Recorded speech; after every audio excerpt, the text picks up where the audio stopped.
광주시가 5.18에 대한 허위 사실을 담은 인터넷 게시물들에 대해서 수사를 의뢰했습니다. 건수만 14건입니다. 이른바 5.18 역사왜곡처벌법 통과 이후 첫 법적 조치여서 결과가 주목됩니다. 첫 소식 김호 기자입니다. 국내 역사와 정치를 방송 소재로 다루고 있는 유튜브 채널입니다. 얼굴을 드러내지 않은 제작자는 영상 속에서 폭동과 반란이었던 5.18이 민주화 운동으로 둔갑했다고 주장합니다. 5.18 광주 반란, 이게 가장 정확한 명칭입니다. 또 시민들을 향해 집단 발포를 했던 계엄군의 진압을 정당화하기도 합니다. 5.18 진압은 당시 정부와 계엄군이 잘한 겁니다. 광주광역시가 5.18에 대한 허위 사실을 담은 영상과 인터넷 게시물 등 14건에 대해 경찰에 수사를 의뢰했습니다.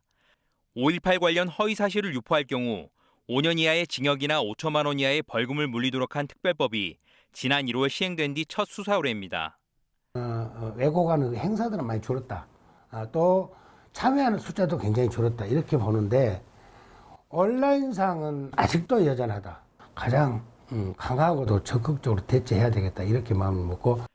하지만 허위 사실을 유포했다고 해서 모두 처벌하기는 어렵습니다. 처벌 예외 조항도 명시돼 있기 때문입니다. 대학 강의에서 5.18을 북한군이 개입한 폭동이라고 주장한 모 대학교 교수를 고발하지 못한 것도 이 때문입니다. 학문 연구랄지, 그다음에 뭐 예술이랄지, 시사 보도랄지 이런 부분들은 처벌하지 아니한다 돼 있거든요. 그 부분을 다투기에는 상당히 이제 애매함이 현재 있다는 거죠. 광주시와 5.18 기념재단은 5.18에 대한 허위와 왜곡 사례를 계속 수집해 추가로 고발하고 법 시행 이후의 왜곡 영상도 분석해 적극적으로 대응할 방침입니다. KBS 뉴스 김호입니다.